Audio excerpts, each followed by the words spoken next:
What's up, guys? Welcome to another video. I'm a little bit under the weather, so please excuse my voice, but we're going to try to get all of the content made this week. For the last few weeks, we've been ramping up to try to get to this week's topic, so I'm a little disappointed that we're finally here and I don't have my voice completely. Series of events, unfortunately, but it is what it is. We're going to be taking a look at Resilient Suppressors, specifically today the RSP. We're going to be doing our tabletop review. You already going to know that we've looked at a bunch of other cans leading up to this to have them, therefore we can test the RSP against them and see where it really stands, because it's going to be a can they're going to find stands out against the crowd, for sure. At least I believe so. Like always, the master post can be found on the date you see there, but it's also something that is sent to you in your Patreon membership inbox at the time of when you sign up and all of that, as well as a few other little bits of video content and things of that nature with how to use everything. But if you scroll down on it, you're going to find the 9mm section towards the bottom. That's where you're going to find our ranking, which we're going to be doing an updated one now that we get the RSP this week. We also have the Mod 9 to add to it. We already have the Obsidian on it, but if you scroll down, you're going to just find a bunch of different content regarding all of our different suppressors we have tested, so you're not going to want to have missed this section if you haven't already. If you hop on to resilientsuppressors.com, you can see that there's a bunch of tabs at the top of the page. Click on products. You're going to find there are 2 flagship products to date. More are coming. You know, you can also watch our live stream we did the other day. We did have some difficulties technically with it, but the content all in all was very good content. You can find that on the Silencer Student YouTube and just search live, or you can find that on the Patreon as well. But the RS9 and the RSP are their 2 flagship cans. One is a little bit larger can, mainly in the blast chamber section, which is the RS9. It's going to be all 17.4. This is your carbine suppressor. And then you're going to have the RSP, which is the topic of today. You're going to find a very attractive price point, very similar to Mod 9 and Obsidian, but you're going to find that you're getting quite a bit more suppressor at this price point. Continuing on, it's a very short suppressor, fairly small in diameter, yet arguably the quietest suppressor out there on the market, which we'll go over more on Friday. It utilizes a set of stainless steel 17.4 baffles in the beginning, followed by 70-75 T6 aluminum baffles. So Mod 9 will use 1, and then all 70-75. For example, Resilient's using 3, and the rest 70-75. They're finding that combination holds up incredibly well, even under lots of full automatic fire. Even though this is a pistol can, it does not mean you cannot use it on your carbine. You can obviously mount it a lot of different ways. We'll go over that more, though, in the tabletop review.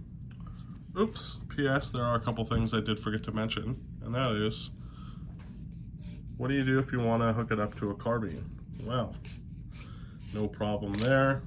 You can pull your piston, and you've got ASR alpha threads here on the end. So you can pick up like an ASR alpha 3-lug mount from Caw Valley like I have here. You can probably get away with running the Obsidian one. I had it in earlier. It did seem to fit everything just fine. Have not actually shot it though. I did not see it, I don't think, on their list of mounts. So there might be an issue, that or I just missed it. But it did seem to compress the spring and sit how it's supposed to sit, to me at least. So that is kind of a to be determined at this point. Of course, direct thread mounts, anything at all ASR alpha. Echo Machine's gonna make a mount. This isn't gonna be the correct thread, but it's very similar. This is gonna be a Liberty thread, but that will go, but it's going to have this big OD, but then you can run muzzle devices and things of that nature. I believe Reardon and or Resilient does plan on coming out with a different mount so you can use it on carbines as well if you don't want to go 3-lug or direct thread. And like you see here, they've got a rate of fire, again, full auto, 120 rounds, no problems. That means throw it on, burn down 120 as fast as you can go. And they found the can has no problems doing that. They've actually taken it past that point, but for warranty purposes, that's where they've kind of drawn the line for now, which is basically what anyone could ask for out of most carbine cans, for instance. 9mm tends to not build heat very well, even under lots of full auto fire, but it does, over time, build a considerable amount. You are able to use 300 blackout, specifically subs on it.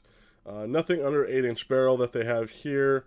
And then you've got just general specs and things of that nature below this. 6.8 inches, comes in at 8 ounces, 1.350 in diameter. And then they've got a list of mounts that you'll be able to use against it. It's basically ASR alpha threaded. So you're going to be able to use lots of different ASR alpha threaded 3-lug mounts or direct thread mounts or whatever on it. And then the end cap is going to be the same thread that like Rugged Obsidian has, for example. Now Resilient, you might be wondering where you can find these cans. You can obviously write them directly.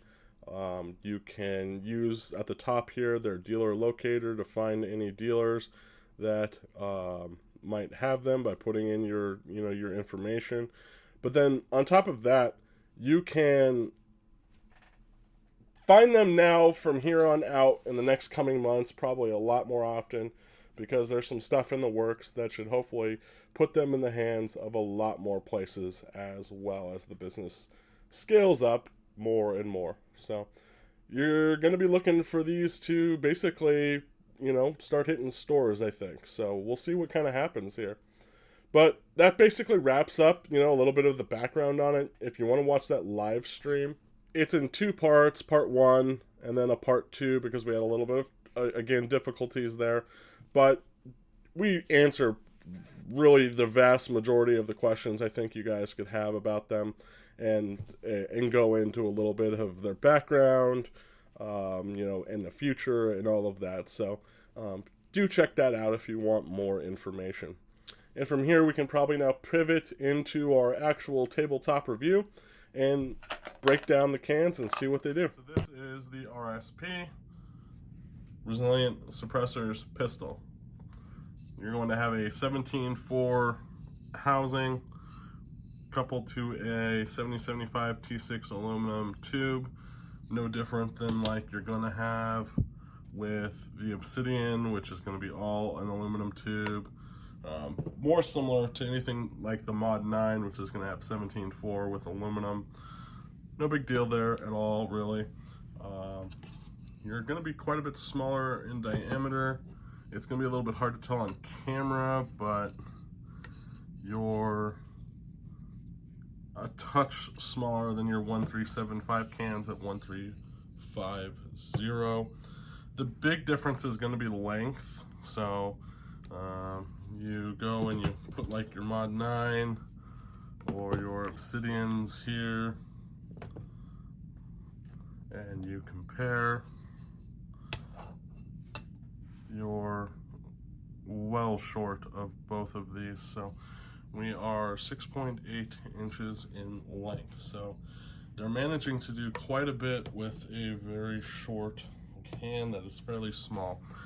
One of the beauties of it is, so far I found that when it's mounted, it does seem to clear quite a bit of pistol sights. It's going to be different for every single pistol out there. You're just going to have different bore axes in relation to your sights on a lot of different pistols. So if you're running a red dot though, you pretty much can get away with anything, but I've got no problem using this can on like Glocks or lots of different things of that nature as is without getting anything too crazy, which is good. I mean, that's what we want. We want the smallest diameter can we can get away with when it comes to pistols without sacrificing too much performance. So I've got 2 baffle stacks here in front of you. This is basically the same baffle stack in both cans. So if you look at the RS9, I've got its baffle stack out right now.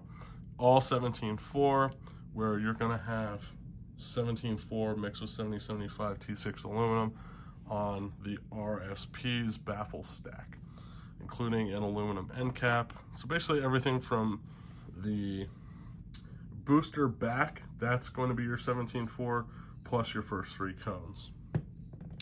I decided to show you guys these since they're cleaner. It's going to be like a little bit easier to see, but we have a very, very unique baffle stack. We're going to start at the beginning. A lot of the magic is going to be in the first 3 cones here. So basically you're looking at, think about it, when you have especially pressure sensitive hose, pistols especially, you run a fine line between how much pressure you can alleviate and still get the can to cycle versus how much pressure you can drop. So they took an approach here, and it's kind of unique, sort of Omega E-baffle, but not Omega baffle really at all, because there's no porting or anything in the skirts, right? So all they've done is they've gone and they've reduced the skirt size to make a chamber. This will all make a lot more sense when we get into the modeling, but they've notched, cordal cut both sides. So think about it. Here's going to be your piston, and then your gas coming out of this piston, and it's going to be able to go either A, through the bore, but B, into these 2 annular spaces here created by these 2 cones. Then you're going to have a traditional baffle stack after that. So why aren't there more coaxial? Well, that's because they found if they added another one, now you started inducing cycling problems. It just dropped the pressure off too far. So 2 seemed to be the magic number for them. Now, it's a little bit unique with how they transition to the normal baffle stack. Instead of anything too complex, they basically just seated the skirt of the second cone right around a small radial. So think about this when it is inside here. You're gonna have just this small bit of radial there, and that's probably actually gonna help get the gun to cycle as well with this pressure drop off. And then from there, it just transitions into a more normal stack, which we'll talk a little bit more about, but you basically get 2 cones at 0.39, or no, I'm sorry, 3 cones at 0.39, so 3 at 0.39. And then they transition to what is extremely unique. 3 more cones, but only at 1/4 of an inch. Now, typically, we never run anything this small, but they've made it work, and they've made it work really, really well. You're probably noticing the really large clip. That's going to help with some of that. And it comes down to a bit of a balance, you know, and for them, they're finding it works really well. This small spacing as well in the back, what's that going to do? Well, when you think about this coaxial area, we're going to vent and dump pressure quickly, but then we are going to want to, you know, add some restriction at some point in the can, and that's going to be your much tighter cone spacing in the back. So it's not really anything different than what we've done in the past, especially with our 3 to 4 cone static spacing in the distal. It's just that they've went quite a bit closer together. And then, you know, you can kind of think of it as sort of semi-static, right? You've got, you know, one set of spacing and then a tighter set of spacing, but then you then have this coaxial nature here, which is helping alleviate, you know, a lot of problems. So very, very unique can. It's combining a bunch of different things that no one has really ever combined before that I'm aware of. The cones themselves are 1, 2, 4, 5, depending on which one you measure, of course. You're gonna have plus or minus 2. Probably the same size, I believe, as like your Obsidian. You might even be able to fit these in the Obsidian tube. Another very unique thing about this is they've smoothed out everything. So a lot of what they've done is very similar to kind of how the Obsidian is, but solved most of the problems that are in the Obsidian. They've gone to a much narrower face. Instead of just chamfering the face, they've rounded the face, and they've smoothed all of the dimensions up. So very smooth on the back side as well.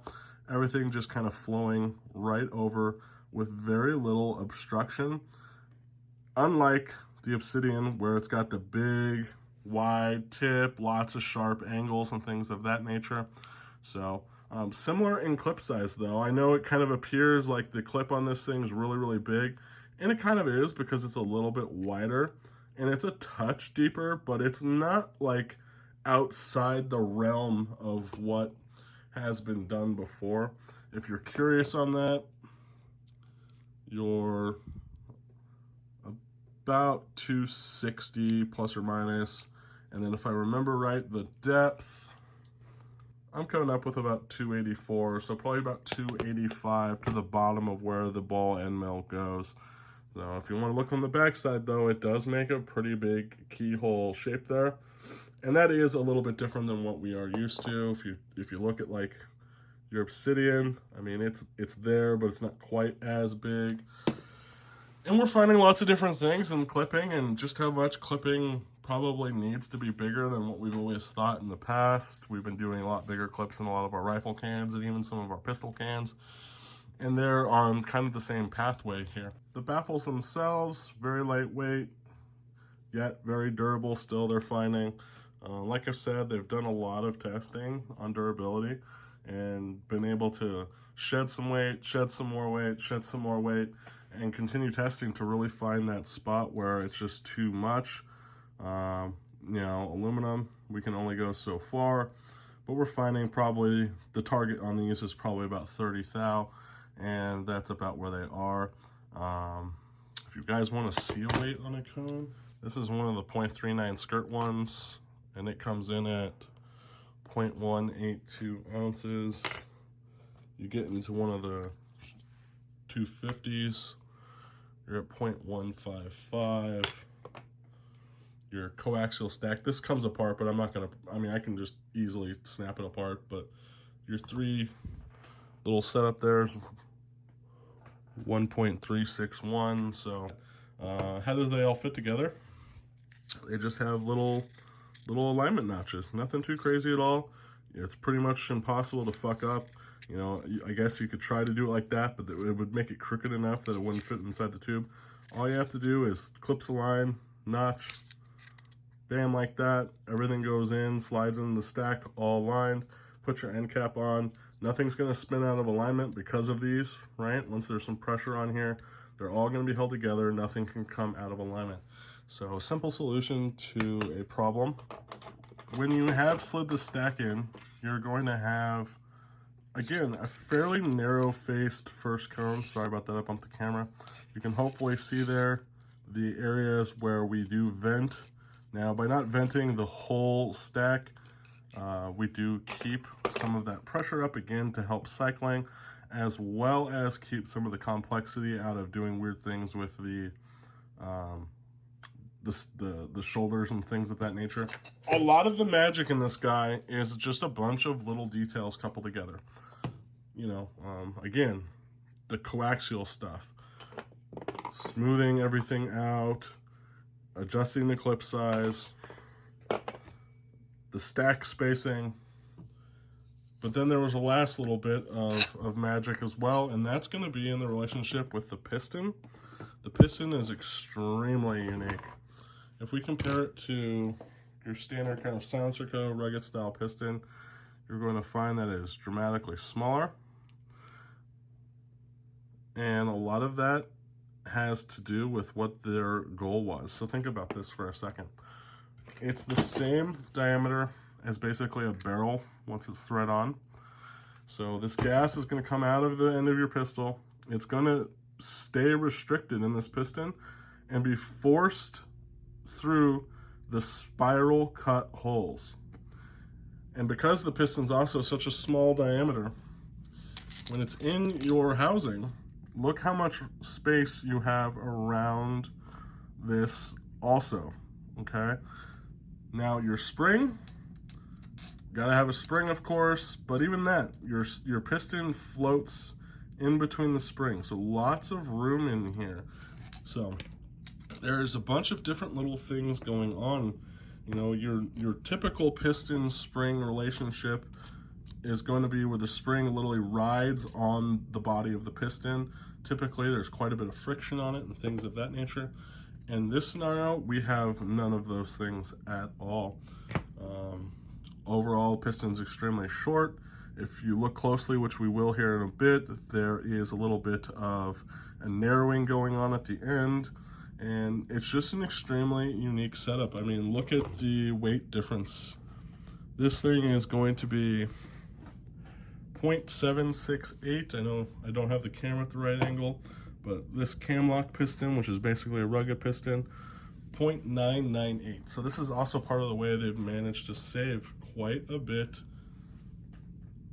of weight in this can, and that's how they're getting down to that 8-ounce mark, as well as for how short it really is. Plus the coupling of different, using different materials smartly and using thicknesses of materials the right way in the right places. The end cap is going to have the same threads as like your Obsidian does. We're going to have quite a bit of depth. I want to say it's about 0.58 if I remember right from when I modeled it. We've got this 1/4 inch skirt on the end of the last cone, so that's going to give you about 0.2-ish of back bore. So this is going to make a pretty healthy distal chamber, which we will see when we go and switch over to the model. But all in all, everything just kind of goes right together. So before we kind of go over to the model here, I'll just kind of throw it all together for you so you can see how simple it really is. I've got my 1/4 inch cones. I've got my 0.39 cones. I've got my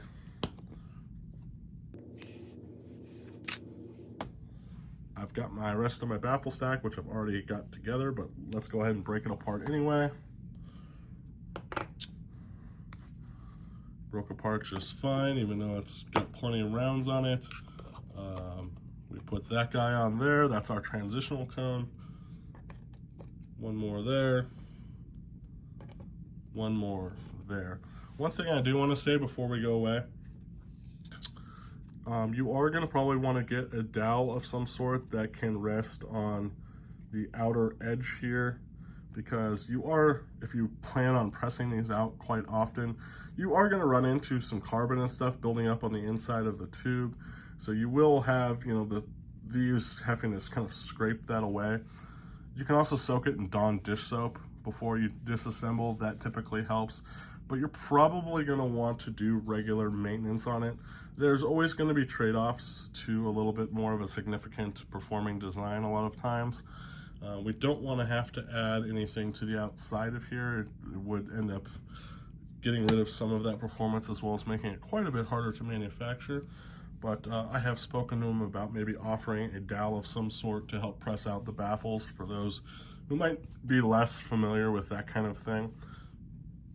But anyway, again, stack just is going to slide right in. This one's got probably, I don't know, 500 rounds on it. End cap's going to go on. If you wanted to switch to a rimless end cap, I do believe the Obsidian end cap would work. I've already threaded it in once to see. And your piston, you are going to want to, of course, still put a little bit of lube on there, though that's mainly just due to your cap, which is going to have a seal here. So that's really the only part that's riding on anything. Your spring is going to be, again, just kind of pressing against the face, but not necessarily in contact with. White lithium grease works.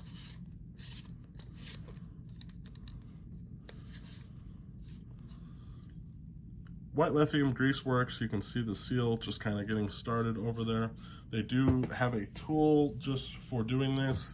It uses these notches here, so it's extremely subtle. I'll go grab it real quick. It's going to come in one of these boxes just like this. Nothing really in it other than the can itself and the tool that you need, because that is all you need. But it's a very subtle tool.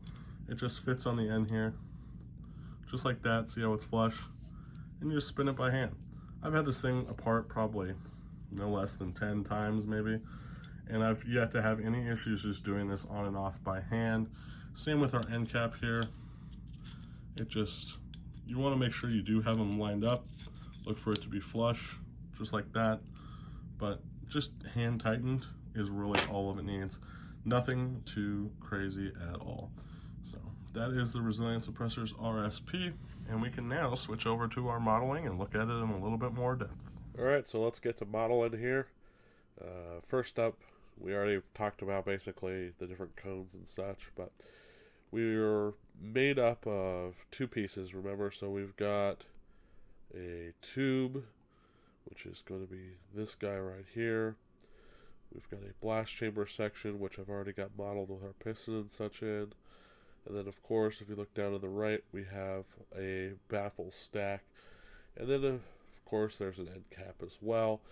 And these parts all make up our total configuration. So here you see your baffle stack. We've got our cones in the back that are nice and tight. Now, technically, there's 3 at that skirt size, but you see it's really only 2 chambers that become pretty tight. These cones were very tough to model. They're not perfect. A lot of the radiuses and things they used are not ones that you can just radius gauge. They free-handed a lot of their design. They came up with it initially, and then they went and literally moved things around in their tooling until they came up with something that they liked. So they didn't even have perfect models of the finished product that I could just go and get from them, unfortunately, because of the way that they did their prototyping. And honestly, I mean, it's very reminiscent of how many will prototype when they're on manual machines, for example. So it's not like it's outside of the realm of weird or anything.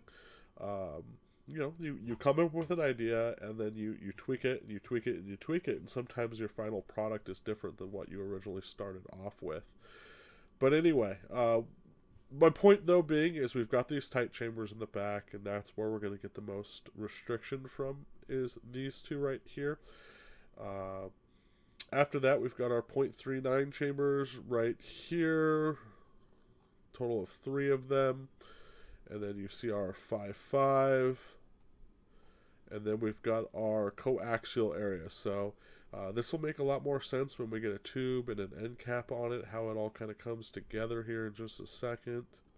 So here is our end cap over here on the right hand side.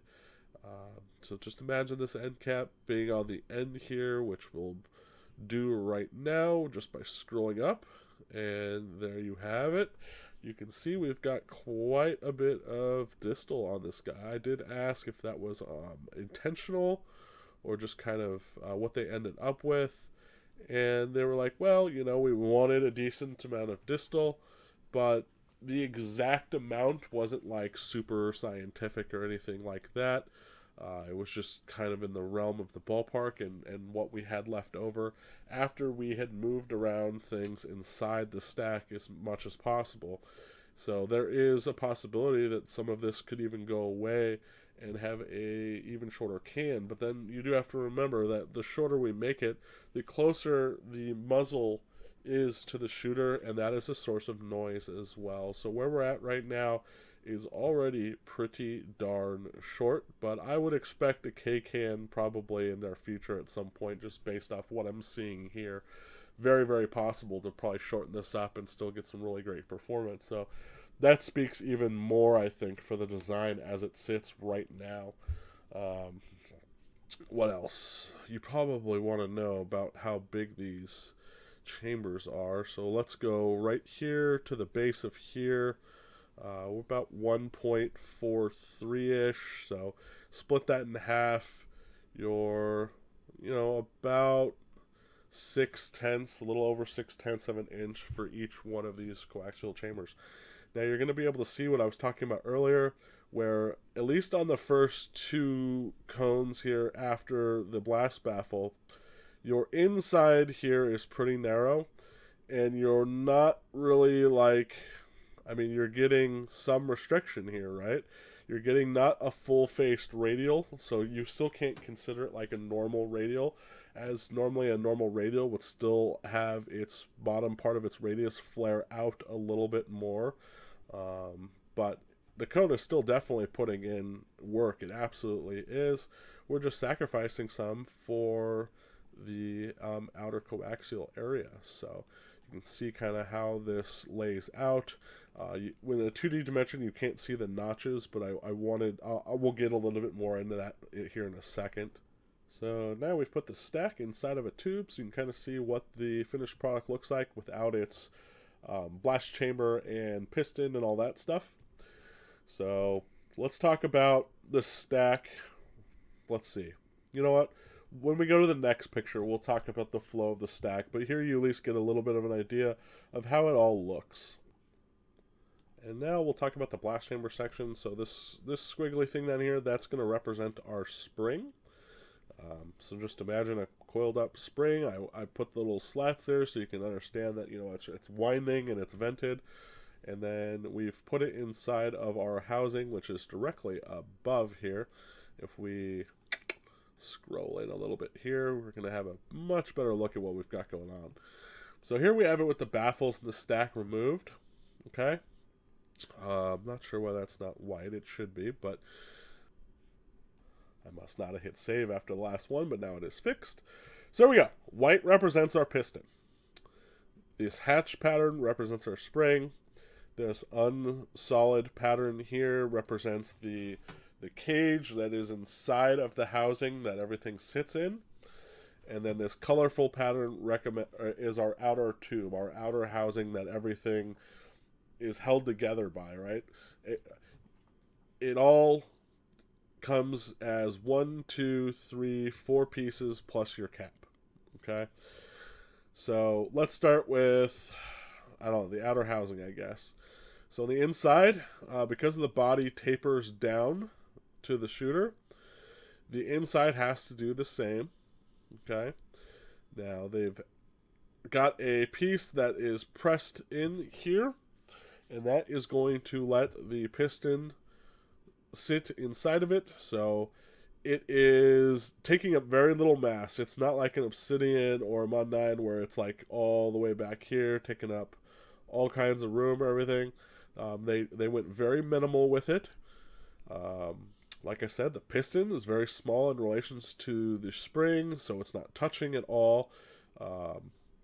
You've got quite a bit of volume in here in total. So let's imagine our muzzle coming in and threading in right here.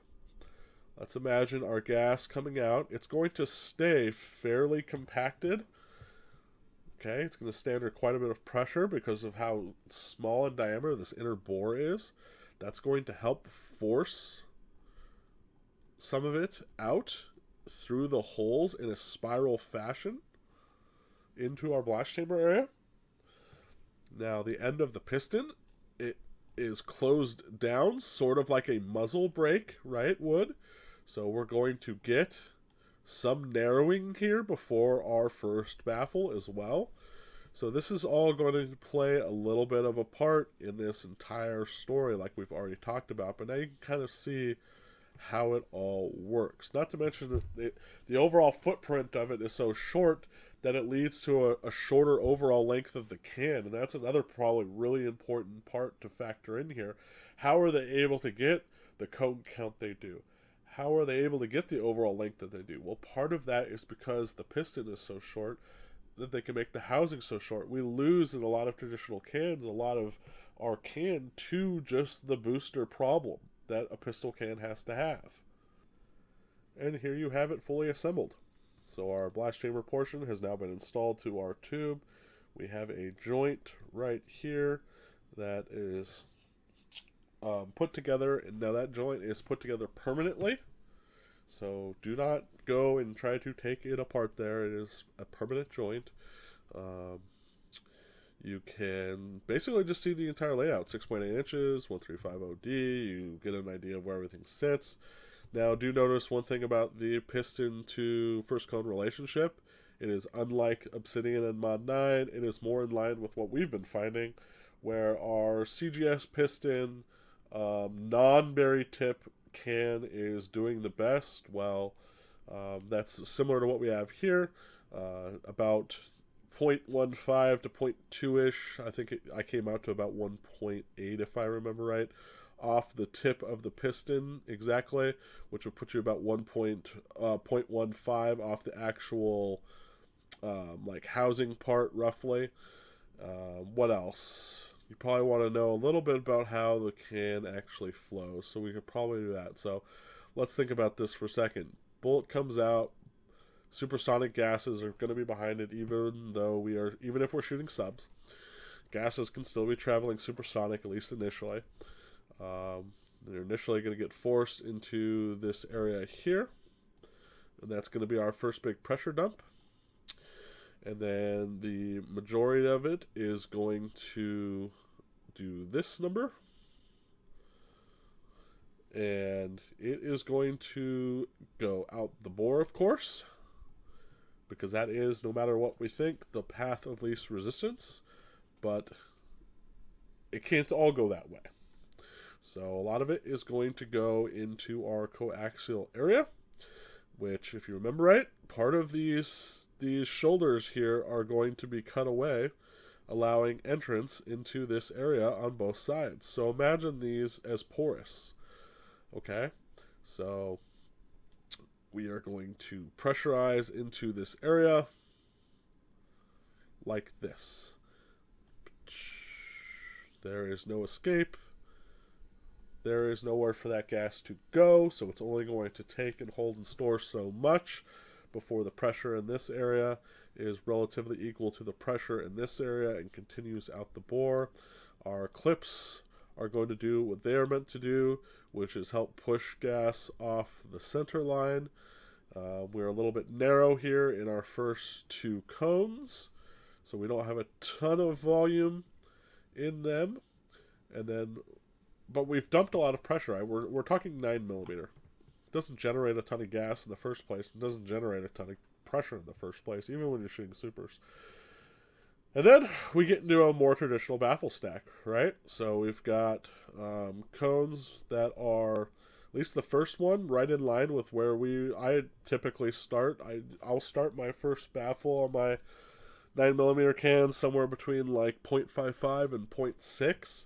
So we're right there with that. So imagine again like that. But then we do get tighter quite a bit sooner. But again, we've bled off pressures way sooner. We don't need the larger chambers that we would normally have here because we've handled it in other ways with the coaxial tech. Okay? And then even then, just think of like this. I mean, we're still around 0.4. There's plenty of people who will build 9mm cans with an entire stack around 0.4. Okay, so it's not totally atypical here yet. Again, now we are a little bit deeper on the clips than we're used to. That's definitely different, right? Kind of imagine something like this. And then we get to our last two chambers, which are much tighter together. This is where things get a little funky. And then the stack has this really big distal to vent into before it leaves the muzzle. So what do we think? We think we're probably, due to the nature of everything this can, it's very quiet to the shooter. I know that much.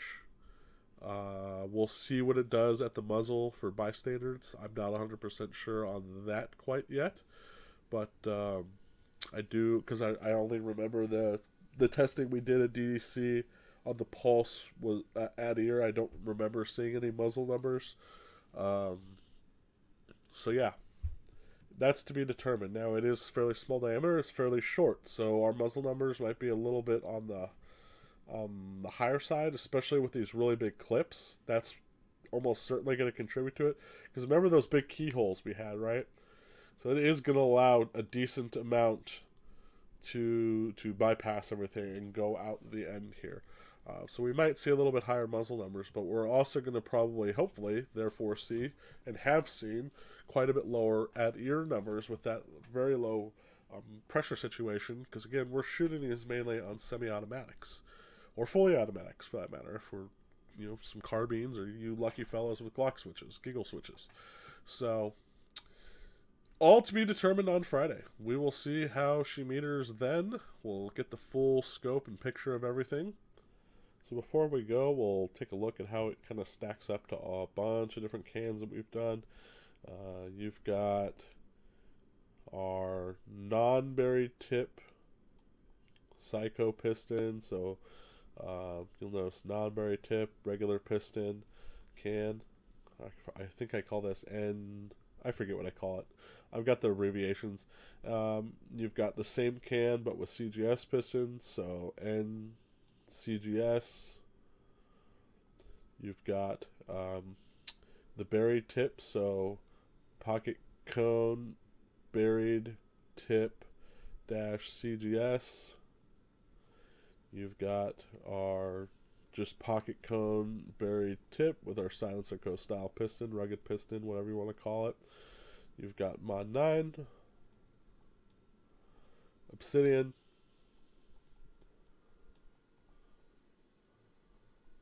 and you've got RSP here at the bottom. So you get a little bit of a look side by side how all of these look in size of width, length, what's inside of them, etc.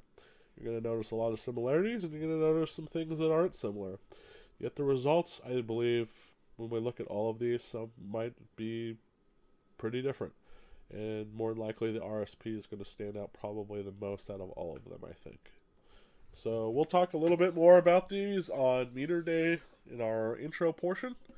And then we'll shoot the RSP, and we'll see how it performs. So once again, thanks for tuning in, everyone. If you're watching this video on a application other than the Patreon, it was brought to you by patreon.com/SilencerStudent, and any videos relating to this can also be found at patreon.com/SilencerStudent. Thanks for tuning in, and we will see you guys later.